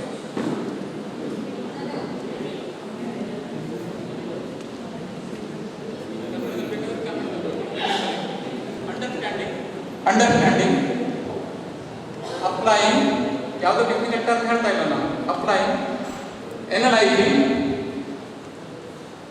ಇವ್ಯಾಲ್ಯೂಯೇಷನ್ ಮತ್ತು ಕ್ರಿಯೇಟಿಂಗ್.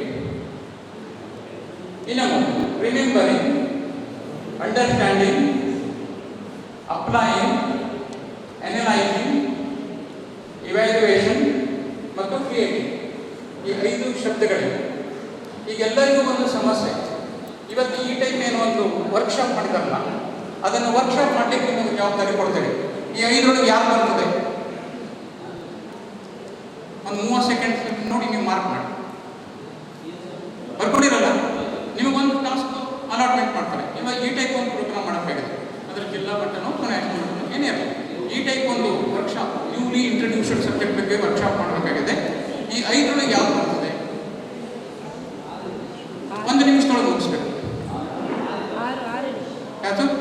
ಅಲ್ಲ, 1 ನಿಮಿಷ ಎಲ್ಲರೂ ಮುಗಿದ್ಮೇಲೆ 1 ನಿಮಿಷ ವೇಟ್ ನಾನು ಮಾಡ್ತೇನೆ, ಯಾಕಂದ್ರೆ 1 ನಿಮಿಷದೊಳಗೆ ಬೇಕಿದೆ. 1 ನಿಮಿಷ ವೇಟ್ ಮಾಡ್ತೀನಿ. ಈ ಉತ್ತರದ ಮೇಲೆ ಮ್ಯಾನೇಜ್ಮೆಂಟ್ನವ್ರಿಗೆ ಸವಾಲುಗಳು. ಈಗ ಸದ್ಯ ಯಾಕಂದ್ರೆ ಏನೇ ಮಾಡಿದ್ರು ಸಹಿತ ಶಿಕ್ಷಕರೇ ಮಾಡಬೇಕು. ಮ್ಯಾನೇಜ್ಮೆಂಟ್ನವ್ರು ಬಂದು ಇಲ್ಲಿ ಕಲಿಸೋದಿಲ್ಲ ಮತ್ತು ನಾವೇ ಕಲಿಸಬೇಕಾಗ್ತದೆ. ಆಯ್ತಲ್ಲ? ರಿಮೆಂಬರಿಂಗ್ ಎಷ್ಟು ಮಂದಿ ಬರ್ತೀರಿ? Please range your hand. Remember ಅಂತ ಯಾರು ಬರ್ತೀರಿ? 1. ರಿಮೆಂಬರಿಂಗ್ ಅಂತ ಬರ್ದವ್ರು ಪ್ಲೀಸ್. ಇಲ್ಲಿ ಯಾರು ಸಣ್ಣ ದೊಡ್ಡ ಅಂತಿಲ್ಲ ಅಂತ ಹೇಳ್ತಾನೆ. ರಿಮೆಂಬರಿಂಗ್ ಅಂತ ಬರ್ದವರು ಕೆಲವು ಜನ ಇದ್ದಾರೆ. 2ನೇದು ಅಂಡರ್ಸ್ಟ್ಯಾಂಡಿಂಗ್ ಅಂತ ಬರ್ದವರು ಸ್ವಲ್ಪ ಪ್ರಮಾಣ ಹೆಚ್ಚಿಗೆ ಉಂಟು. ಅಪ್ಲೈಯಿಂಗ್ ಅಂತ ಬಂದವರು ಭಾಳ ಜನ ಅಪ್ಲೈಯಿಂಗ್ ಕಲಿತಾರೆ. ಎನಲೈಸಿಂಗ್ ಅಂತಿದ್ದವರು ಈಕ್ವಲ್ ಇದ್ದಾರೆ. ಇವ್ಯಾಲ್ಯೂಯೇಷನ್ ಅಂತಿದ್ದವರು, ಇವ್ಯಾಲ್ಯೂಯೇಟಿಂಗ್ ಇದ್ದವರು ಯಾರು? ಕ್ರಿಯೇಟಿಂಗ್ ಅಂತಿದ್ದವರು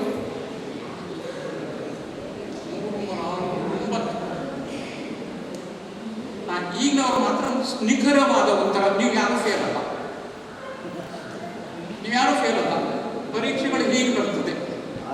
ಈ 5 ಬರೆದ್ರೆ ಯಾವುದೋ ಒಂದು ತಪ್ಪು ಬರೆದ್ರೆ ತಪ್ಪು ಅಂತ 0 ಮಾರ್ಕ್ಸ್ ಕೊಡೋಂಗಿಲ್ಲ. ಈ 5ರೊಳಗೆ ನಮ್ಮ ಲೆವೆಲ್ ಏನಿದೆ?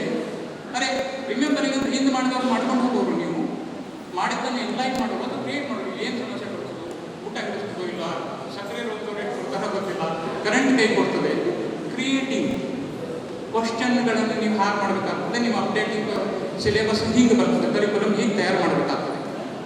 ಈಗ ಅವ್ರು ಮಾತಾಡಿದ್ರಲ್ಲ ಶಿಕ್ಷಣದ ಬಗ್ಗೆ, ಎಜುಕೇಷನ್ ಎಕ್ಸಾಮ್ ಬದಲಾವಣೆ ಆಗ್ತದೆ ಅಂತ ಹೇಳ್ಕೊಂಡು ಶಿಕ್ಷಕರು ಮುಂದೆ ವಿದ್ಯಾರ್ಥಿಗಳನ್ನು ಮಾರ್ಕ್ ಮಾಡಬೇಕಾದಾಗ ಆ ವಿದ್ಯಾರ್ಥಿ ಎಲ್ಲಿದ್ದಾನೆ? ಅವನು ಕ್ರಿಯೇಟಿವ್ ಉತ್ತರ ಕೊಟ್ಟಿದ್ದಾನೆ. ಅವ್ರು ಒಂದು ಉದಾಹರಣೆ ಕೊಟ್ಟರು, ಅದು ಕ್ರಿಯೇಟಿವ್ ಉತ್ತರನೋ ಎನ್ಲೈನಿಂಗ್ ಉತ್ತರನೋ ಮತ್ತು ನಾವು ಗೊತ್ತಿಟ್ಕೋಬೇಕಾಗಿದೆ. ಈ ಹಿನ್ನೆಲೆಯೊಳಗೆ ಬದಲಾವಣೆ ಆಗ್ತಕ್ಕಂಥ ಒಂದು ವಿಷಯ ಏನಿದೆಯಲ್ಲ, ಅದು ಕನ್ನಡದೊಳಗೂ ಬರ್ತದೆ. ಆಮೇಲೆ ಪಾನ್ ಲ್ಯಾಂಗ್ವೇಜ್ ಅಂತ ಒಂದು 3 ಹೊಸದಾಗಿ ಇಂಟ್ರಡಕ್ಷನ್ ಮಾಡಿದ್ರು, ಹಿಂದಿ, ಉರ್ದು ಮತ್ತು ಸಂಸ್ಕೃತ. ಯಾಕಂದರೆ ಕರ್ನಾಟಕ ಬಿಟ್ಟು ಹೋದ್ರೆ ಹಿಂದಿ ಬೇಕು, ಉರ್ದು ಅಂತೂ ನಮ್ಮದು 30% ಉರ್ದುದೊಳಗಿದೆ. ಬೇರೆ ಕಡೆಗೆ ದುಬೈ ಕಂಟ್ರಿಗೆ ಹೋದ್ರೆ ಉರ್ದು ಬೇಕು. ಸಂಸ್ಕೃತ ಅಂತೂ ಯೂನಿವರ್ಸಿಟಿ ಅಕ್ಸೆಪ್ಟೆಡ್ ಆಗಿದೆ. ಅದಕ್ಕೆ ಇವನ್ 3 ಪಾನ್ ಲ್ಯಾಂಗ್ವೇಜ್ ಅಂತ ಮಾಡಿದ್ದಾರೆ. 2ನೇದು ನಾ ಈಗ ಪ್ರಶ್ನೆ ಕೇಳಿದ್ದೆ ಯಾಕೆ ಅಂತಂದರೆ, ಒಂದು ಈಗ ಬ್ಲೂಮ್ ಟ್ಯಾಕ್ಸಾನಮಿ ಪ್ರೊಸೆಸ್ ಮೇಲೆ ಹೆಂಗೆ ಎಜುಕೇಷನ್ ಪಾಲಿಸಿ 2 ವರ್ಷದಿಂದ ನಡೀತಲ್ಲ, ಹಂಗೆ ಇಂಪ್ಲಿಮೆಂಟೇಷನ್ ಅಂತ ಪ್ರೊಸೆಸ್ ಸ್ಟಾರ್ಟ್ ಆಗಿದೆ. ಅದರದ್ದು ಟ್ರೈನಿಂಗ್ಗಳು ಸ್ಟಾರ್ಟ್ ಆಗಿದೆ. ಬೆಂಜಮಿನ್ ಬ್ಲೂಮ್ ಅಂತಕ್ಕಂಥ ಒಬ್ಬ ಇಸ್ರೇಲಿನ ವ್ಯಕ್ತಿ, ವರ್ಲ್ಡ್ ಫೇಮಸ್ ಎಜುಕೇಷನಿಸ್ಟು, ಅವರೇನು ಮಾಡಿದ್ರೆ ಬ್ಲೂಮ್ಸ್ ಟ್ಯಾಕ್ಸಾನಮಿ ಅಂತಂದ್ರೆ ಬಾಟ್ನಿಯವರಿಗೆ ಗೊತ್ತಿದೆ. ಆ ಬೇರು, ಕಾಯಿ ಬೇರು, ತಂತು ಬೇರು, ಕಾಂಡ, ಚಿಗುರು, ಎಲೆ, ಮೊಗ್ಗು, ಹೂವು, ಪಕಡೆ, ಪರಾಗರೇಣು, ಏನು ಕರಿಕ್ಯುಲಮ್ ಹೀಗೇನಿರ್ತಲ್ಲ, ಇದರೊಳಗೆ 2 ಕಡೆಗೆ ಇಡೀ ಭಾರತದೊಳಗೆ ಒಂದು ಪ್ರೆಸಿಡೆನ್ಸಿ ಯೂನಿವರ್ಸಿಟಿ ಬೆಂಗಳೂರು ಮತ್ತು ರಾಮಕೃಷ್ಣ ವಿವೇಕಾನಂದ ಸೆಂಟಿನರಿ ಕಾಲೇಜ್ ಕಲ್ಕತ್ತಾ ಮತ್ತು ಕೇರಳದ ISBR ಅಂತಕ್ಕಂಥ ಸಂಸ್ಥೆಗಳು ಕೇವಲ ಕಳೆದ ತಿಂಗಳು 15 ದಿನದ ಶಿಬಿರ ಮಾಡಿದ್ದಾರೆ. ಕಡ್ಡಾಯವಾಗಿ ಅವರು ಎಲ್ಲರೂ ಭಾಗವಹಿಸಿದವರು ಅಷ್ಟೂ ತಮ್ಮ ಇದನ್ನು ಕೊಡಬೇಕು, ಕರಿಕ್ಯುಲಮ್ ಕೊಡಬೇಕು. ಹೀಗಾಗಿ ಈ ಹಿನ್ನೆಲೆಯೊಳಗೆ ಮ್ಯಾನೇಜ್ಮೆಂಟ್ನವರು ದೇ ಹ್ಯಾವ್ ಟು ಪ್ರೊವೈಡ್, ಅವರಿಗೆ ಕೊಟ್ಟು ಕೊಡಬೇಕಾಗ್ತದೆ. ಆಮೇಲೆ 50,000ಕ್ಕಿಂತ ಹೆಚ್ಚಿಗೆ ಇನ್ಸ್ಟಿಟ್ಯೂಷನ್ ಇದ್ದದ್ದನ್ನು ಮರ್ಜ್ ಮಾಡಿ 15,000 ಯೂನಿವರ್ಸಿಟಿಗಳ ಒಂದು ಲೆವೆಲಿಗೆ ತಂದುಬಿಟ್ಟು 15,000 ಇನ್ಸ್ಟಿಟ್ಯೂಷನ್ ಜೊತೆಗೆ ಕ್ಲಸ್ಟರ್ ಮಾನಿಟರಿಂಗ್ ಸೆಂಟರ್ ಮಾಡ್ತಾರಲ್ಲ, ಅದನ್ನು 15,000 ಒಂದು ಕ್ಲಸ್ಟರ್ ಮಾನಿಟರಿಂಗ್ ತರ್ತಾರೆ. ಆ ಒಂದು ಯೂನಿವರ್ಸಿಟಿ ಫಸ್ಟ್ ಪಾಲಿಸಿ ಒಳಗಿದ್ದು ಒಂದು ಯೂನಿವರ್ಸಿಟಿ ಅದನ್ನು ಕಂಟ್ರೋಲ್ ಮಾಡಬೇಕು. ಕುಲಪತಿ ಅಂತಂದರೆ ಎಜುಕೇಷನ್ ಅಂಗನವಾಡಿಗೆ ಹಿಡ್ಕೊಂಡು ಹೈಯರ್ ಎಜುಕೇಷನ್ ಅಂತ ಕುಲಪತಿಯನ್ನ ನೀವಿಲ್ಲಿ ಬರಬೇಡ್ರಿ ಅಂತ ನಮಗೆ ಹೇಳೋಂಗಿಲ್ಲ. ಅದು ಸಾಧ್ಯ ಅಂತ ಒಂದು ಪದ್ಧತಿ ಎಲ್ಲಿ ಮಾಡಬೇಕು. 2ನೇದು ಇಲ್ಲಿ ಲೊಕ್ಯಾಲಿಟಿ ಬಗ್ಗೆ ಬಂತು. ಅಂತ ಸ್ಥಳೀಯವಾಗಿದ್ದಂಥ ಗುಡಿಗಳು ನಾನು ಹಿಂದಿನ ಬಂದಾಗ ನಾನು ಮಾತಾಡಿದ್ದೀನಿ ಇಲ್ಲಿ. ಆ ಕಾರಣಕ್ಕೆ ಇಲ್ಲಿ ಏನು ಲೋಕಲ್ ಐಡೆಂಟಿಟಿ ಇದೆ, ಮೀನುಗಾರಿಕೆ ಫಿಶರಿ ಇದೆ ಇಂಪಾರ್ಟೆಂಟ್, ಅದ್ರ ಬಗ್ಗೆ ನಾವು ಅದನ್ನು ಇಂಟ್ರಡಕ್ಷನ್ ಮಾಡಲೇಬೇಕಾಗ್ತದೆ ಕನ್ನಡದಲ್ಲಿ. ಮತ್ತು ಆ ಮಾತೃಭಾಷೆ ಒಳಗಾಗಬೇಕು ಅಂತಂದರೆ ಇಲ್ಲಿ ಸಾಕಷ್ಟು ಸಮಸ್ಯೆ ಇದೆ. ಕೊಂಕಣಿ ಇದೆ, ಆಮೇಲೆ ಕನ್ನಡ ಇದೆ, ಇಂಗ್ಲೀಷ್ ಒಳಗೆ ಹೇಳಬೇಕು, ಉಳಿದವರು ಇದ್ದಾರೆ, ಮತ್ತು ಬೇರೆ ಬೇರೆ ಲ್ಯಾಂಗ್ವೇಜ್ ಅವರು ಬರ್ತಾರೆ. ಅದು ಎಲ್ಲವನ್ನೂ ಹೇಳಬೇಕಂತಲ್ಲ, ಕನಿಷ್ಠ ಒಂದು 2-3 ಭಾಷೆಯೊಳಗೆ ನಾವು ಇಂಟ್ರಡಕ್ಷನ್ ಮಾಡಲೇಬೇಕಾಗ್ತದೆ. ವಿದ್ಯಾರ್ಥಿಗಳಿಗೆ ಕಳಿಸೋದಕ್ಕಿಂತ ಮೊದಲು ನಾವು ವಿದ್ಯಾರ್ಥಿಗಳು, ಶಿಕ್ಷಕರು, ಇದು ಸಮಸ್ಯೆ ಇದೆ. ಅಂದರೆ ಇನ್ನೊಂದು 2025 ಟಾರ್ಗೆಟ್ ಇಟ್ಕೊಂಡಿದ್ದಾರೆ. ಒಂದೇ ಸಲಕ್ಕೆ ನಾಳೆ ಚುಟ್ಟಿ ಕೊಡೋದ್ರಿಗೆ 2021, 22 ಚೇಂಜ್ ಮಾಡೋದಿಲ್ಲ. 25ರವರೆಗೂ ನೀವು ಅಪ್ಡೇಟ್ ಮಾಡಲಿಕ್ಕೆ ಅವಕಾಶ ಕೊಡ್ತಾರೆ. ನಿಮ್ಮ ಪರೀಕ್ಷಾ ವಿಧಾನಗಳು ಹೀಗಿರ್ತದೆ, ಮಕ್ಕಳಿಗಲ್ಲ. ಮಕ್ಕಳಿಗೆ ಇನ್ನೂ 3-4 ವರ್ಷ ಹಿಂಗೆ ಹೋಗ್ತದೆ. ಆದರೆ ನೀವು ಟೀಚರ್ ಟ್ರೈನಿಂಗ್ ಆಗೋರು, ಇದ್ದವರು ಅಪ್ಡೇಟ್ ಆಗೋರು, ಇದೇ ವಿಷಯದೊಳಗೆ ಇದೇ ಪದ್ಧತಿಯೊಳಗೆ ಕಲಿಬೇಕಾಗ್ತದೆ. ಅದನ್ನು ಪ್ರೊವೈಡ್ ಮಾಡಬೇಕಂತ ನಾನು ನಿಮ್ಮೇಲೆ ಹೇಳ್ತಾಯಿಲ್ಲ. ಅದನ್ನು ಈಗಾಗಲೇ ಯಾರು ಟಾಪ್ ಮೆಂಬರ್ ಇದ್ದಾರಲ್ಲ, ಆ ಟಾಪ್ ಮೆಂಬರ್ಗಳಿಗೆ ಇದರ ಫೆಸಿಲಿಟಿಯನ್ನು ಕೊಡ್ತಕ್ಕಂಥ ಒಂದು ಹೊಣೆಗಾರಿಕೆಯನ್ನು ಮ್ಯಾನೇಜ್ಮೆಂಟ್ ಅವರು ತೋರಿಸಬೇಕಾಗ್ತದೆ, ಸಹಕಾರ ಕೊಡಬೇಕಾಗ್ತದೆ. ಇದು ಗ್ರೌಂಡ್ ರಿಯಾಲಿಟಿ. ಇದನ್ನು ಪ್ರತಿಯೊಬ್ಬರು ಈಚ್ ಆ್ಯಂಡ್ ಎವ್ರಿಬಡಿ ನಾವೆಲ್ಲರೂ ಕೂಡ ಪಾರ್ಟಿಸಿಪೇಷನ್ ಮಾಡಬೇಕಾಗಿದೆ. ಈ ಹಿನ್ನೆಲೆಯೊಳಗೆ 2 ವರ್ಷ 3 ವರ್ಷದಿಂದ ಹೆಂಗೆ ಕಂಟಿನ್ಯೂ ಒಂದು ನ್ಯೂ ಎಜುಕೇಷನ್ ಪಾಲಿಸಿ ಒಳಗೆ ಫ್ರೇಮ್ ವರ್ಕ್ ಆಗ್ತಲ್ಲ, ಹಾಗೆ ಇಂಪ್ಲಿಮೆಂಟೇಷನ್ ನಡೆದಿದೆ. ಆಲ್ರೆಡಿ 1-2-3 ಕಡೆಗೆ ಅದನ್ನು ಪ್ರಯೋಗ ಮಾಡಿದರೆ ಅದನ್ನ ಈಗ ಫಸ್ಟ್ ಅಲ್ಲಿ ಮಾಡಿಬಿಟ್ಟು ನೆಕ್ಸ್ಟ್ ಇಲ್ಲಿ ತರಬೇಕು ಅಂದರೆ ಹೈಸ್ಕೂಲ್ ಲೆವೆಲ್ಗೆ ಅಥವಾ 11-12 ಲೆವೆಲ್ಗೆ ತರ್ತಕ್ಕಂಥ ಸೆಕೆಂಡ್ ಪ್ರೋಸೆಸ್ ಬಹುಶಃ ಮುಂದಿನ ತಿಂಗಳೊಳಗೆ ಆಗುತ್ತಿದೆ. ಹೀಗಾಗಿ ಅದೃಷ್ಟವಶಾತ್ ಅದ್ರ ಲಿಂಕ್ ಇದ್ದದ್ದಕ್ಕೆ I am ready to share. ನನಗೆ ಗೊತ್ತಿದೆ, ನಾನು ಎಜುಕೇಷನ್ ಫೀಲ್ಡ್ನವನಲ್ಲ, ಅದ್ರ ಜೊತೆ I am ready to share. ಈ ಒಂದು ಹಿನ್ನೆಲೆಯೊಳಗೆ ನಾವು ಕಲಿಸೋರು ನಮ್ಮ ಮಾತೃಭಾಷೆ, ಲೊಕ್ಯಾಲಿಟಿ ಮತ್ತು ಜೊತೆ ಇನ್ನೊಂದು ಭಾಷೆ, English already, Konkani already, everything is permitted. ಒಟ್ಟು ಟೋಟಲಿ ಏನಂದ್ರೆ ನಾವು ಬುದ್ಧಿಗೆ ಕಲಿಸ್ತಾ ಇದ್ವಿ. ಬುದ್ಧಿ ಏಕೆ ಅಂದ್ರೆ ಪ್ರೀತಿ ಅಂತದೆ. 60 ವರ್ಷ ಆದ್ಮೇಲೆ ಬುದ್ಧಿ ಹೋಗ್ತದೆ, ಮನಸ್ಸಿಗೆ ಕಲಿಸಿದ್ರೆ ಖಂಡಿತ ಉಳ್ಕೊಳ್ತದೆ. ಅದಕ್ಕೆ ಟೀಚ್ ಟು ದ ಮೈಂಡ್, ಮನಸ್ಸಿಗೆ ಕಲಿಸ್ತಕ್ಕಂಥ ಒಂದು ಏರ್ಪಾಡು ಮಾಡಬೇಕು ಅನ್ನೋದು ಒಂದು ಎಜುಕೇಷನ್ ಪಾಲಿಸಿ. ಅದನ್ನು 1ರಿಂದ 5 ತನಕ ಈ ವರ್ಷ ಇರೋದು, ಮುಂದಿನ ವರ್ಷನೂ ನಿಮ್ಗೆ ಅವಕಾಶ ಇದೆ. ಆದರೆ ಟಾಪ್ ಟು ಬಾಟಮ್ 12-10 ನಾಳೆ 2 ವರ್ಷದಿಂದ 4 ವರ್ಷ B.Ed ಹೋಗೋರು PUC ಮುಗಿಸ್ತಾ ಇದ್ದಾರೆ. ಈ ವರ್ಷ ಬ್ಯಾಂಕ್ಲಿಗಿರೋರು ಅವರಿಗೆ ನಾವು ಲಕ್ಷ್ಯ ಕೊಡಬೇಕಾಗಿದೆ. ಹೀಗಾಗಿ ಈ ಹಿನ್ನೆಲೆಯೊಳಗೆ ಏನಿದೆಯಲ್ಲ, ಆ ಮತ್ತು ಹೊಣೆಗಾರಿಕೆ ಮ್ಯಾನೇಜ್ಮೆಂಟ್ ಹಿಡ್ಕೊಂಡ್ರೆ ಸಹಿತ ಹೊಣೆಗಾರಿಕೆ ಶಿಕ್ಷಕರ ಮೇಲೆ ಬರ್ತದೆ. Management is ready to support, 100% support ಮಾಡಲಿಕ್ಕೆ ಆಗಿರ್ತಾರೆ. ಅವರಿಗೆ ಚಾಲೆಂಜಿಂಗ್ ಆಗಿ ನಾವು ಮಾಡ್ತೀವಿ ಅಂತ ಹೇಳ್ಕೊಂಡು ಹೇಳ್ತಕ್ಕಂಥ ಹೊಣೆಗಾರಿಕೆ ಮತ್ತು ಶಿಕ್ಷಕರ ಮೇಲೆ ಇದೆ ನನ್ನ ವೈಯಕ್ತಿಕ ಅನಿಸಿಕೆ. ಯಾಕಂದರೆ ಅವರು ಫೆಸಿಲಿಟಿ ಕೊಡ್ಬೋದು, ಮಾಡೋರು ಯಾರು ಅಂತಂದ್ರೆ ನಾವೇ ಮಾಡಬೇಕಾಗ್ತದೆ. ಈ ರೀತಿಯಾಗಿ ಶಿಕ್ಷಣದ ಒಂದು ವ್ಯವಸ್ಥೆ ಬದಲಾವಣೆ ಅಂತ ಜೊತೆಗೆ ಶ್ರೀಯುತ ಹೆಗ್ಡೆಯವರು ಮ್ಯಾನೇಜ್ಮೆಂಟ್ ರೋಲ್ ಬಗ್ಗೆಯೂ ಸೂಕ್ಷ್ಮವಾಗಿ ಹೇಳಿದ್ದಾರೆ. ಶ್ರೀಯುತ ಸತೀಶ್ ಅವರಂತೂ ನನಗೆ ಎಷ್ಟು ಖುಷಿ ಆಯ್ತಂದ್ರೆ ನಾನು ಬರೀಬೇಕಾದ್ರೆ ಎಷ್ಟು ಆನಂದ ಅನುಭವಿಸಿದ್ದೆ ಶಬ್ದಕ್ಕೆ, ಅದಕ್ಕಿಂತ ಹೆಚ್ಚಿಗೆ ಕೇಳ್ಕೊಂಡು ಅನುಭವವಿದೆ. ಮತ್ತೆ ಏನಾದರೂ ನಿಮ್ಮ ಕಡೆಯಿಂದ ಶಿಕ್ಷಕರ ಕಡೆಯಿಂದ ಪ್ರಶ್ನೆ ಬಂತಂದರೆ ಸಮನ್ವಯದ ಹಂತದೊಳಗೆ ಪ್ರಶ್ನೆ ಇದ್ದರೆ ನಾನು ಮಾತಾಡ್ಬೋದು. ಹೌದು, ಏನು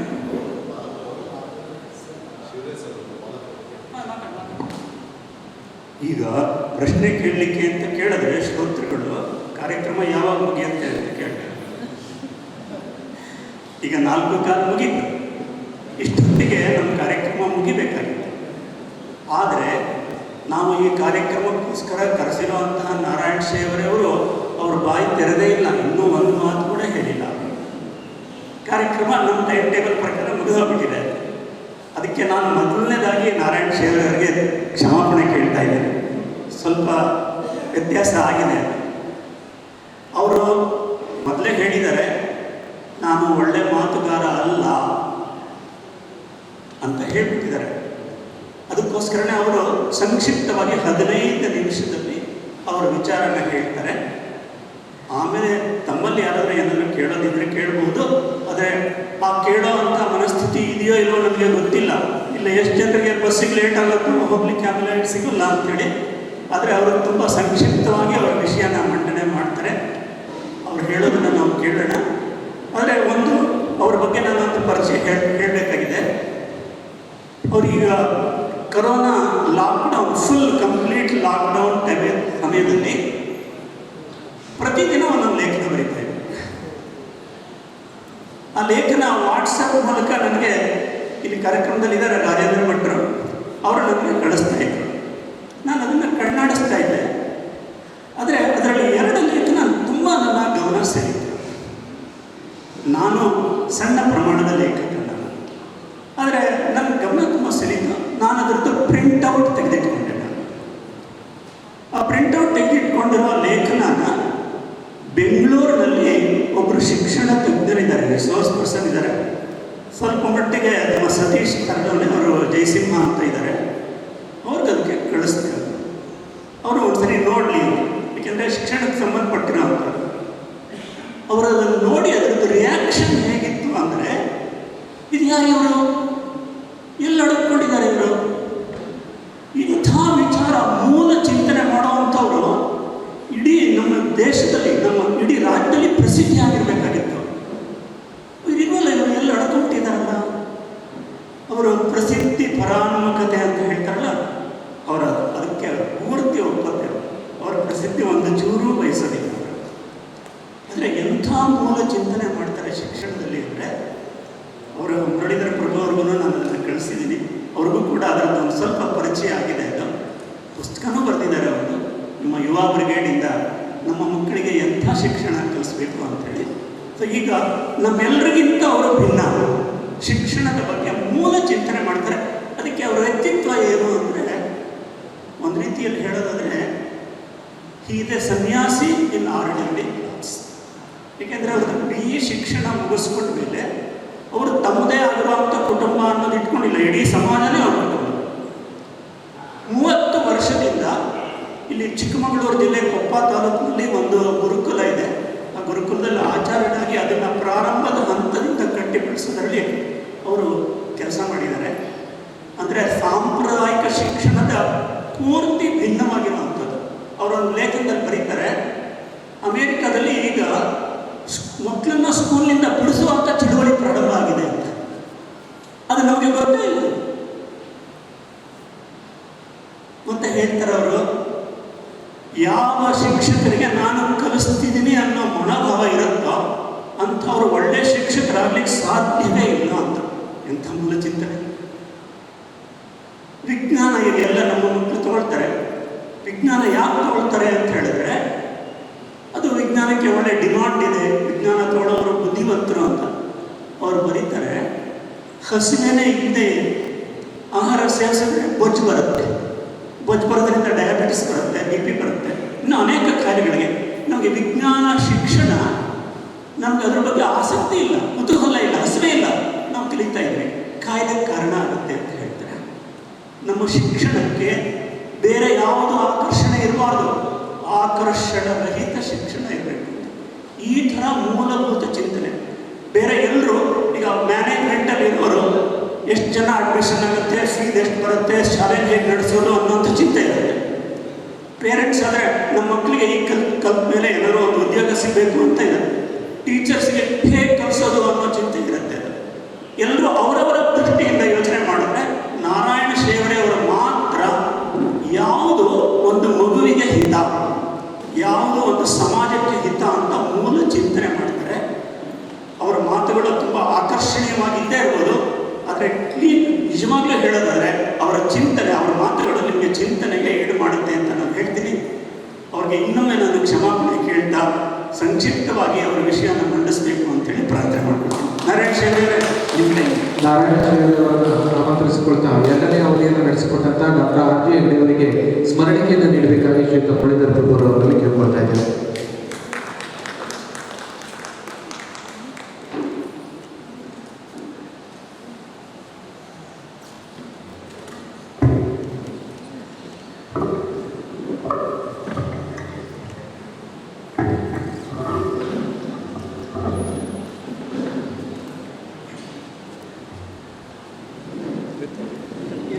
ನಮಸ್ಕಾರ. ಜಾಸ್ತಿ ಮಾತಾಡಬೇಕು ಅಷ್ಟೆಲ್ಲ ಇಲ್ಲ. ಇದು ಕೊನೆಯ ಅವಧಿ ಸ್ವಲ್ಪ ಕಷ್ಟ ಮಾತಾಡೋದು. ಬೇರೆ ಬೇರೆ ಕಾರಣಕ್ಕೋಸ್ಕರ ನಮಗೆ ಮನೆ ನೆನಪಾಗ್ತಾ ಇರ್ತದೆ, ಬಸ್ಸಿನ ನೆನಪಾಗ್ತಾ ಇರ್ತದೆ, ಇಲ್ಲಿ ನಾವೇನು ಆಡ್ತಾ ಇರ್ತೇವೆ. ಹಾಗೆ ಆ ಕೊನೆಯ ಅವಧಿಯನ್ನು ಅನುಭವಿಸೋದು ಕಷ್ಟ. ಹೇಳುವವರಿಗೂ ಕಷ್ಟ, ಕೇಳುವವರಿಗೂ ಕಷ್ಟ. ನಾನು ಹೆಚ್ಚು ಕಷ್ಟ ತೊಳೆದಿಲ್ಲ, ನಿಮಗೆ ಹೆಚ್ಚು ಕಷ್ಟ ಕೊಡೋದಿಲ್ಲ.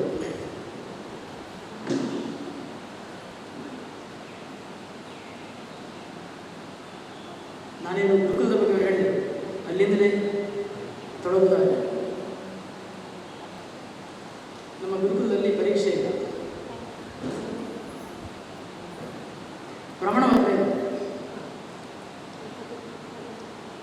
5ನೇ ಕ್ಲಾಸ್ ಮುಗಿಸಿ ಮಗುವಲ್ಲಿ ಸೇರುತ್ತೆ, ಅಲ್ಲಿ ಯಾವುದೋ ಒಂದು ಪಠ್ಯಕ್ರಮ ಇದೆ, ಅದಕ್ಕೆ ಯಾವುದು ಸರ್ಕಾರದ ಅನುದಾನ ಇಲ್ಲ, ಸರ್ಕಾರದ ಮಾನ್ಯತೆ ಇಲ್ಲ. ಹಾಗಾಗಿ ನಾವೇನಾದರೂ ಪ್ರಮಾಣ ಪತ್ರ ಕೊಟ್ಟರೆ ಅದಕ್ಕೆ ಮಾನ್ಯತೆ ಇಲ್ಲ. ಶಿಕ್ಷಣ ಇದೆ.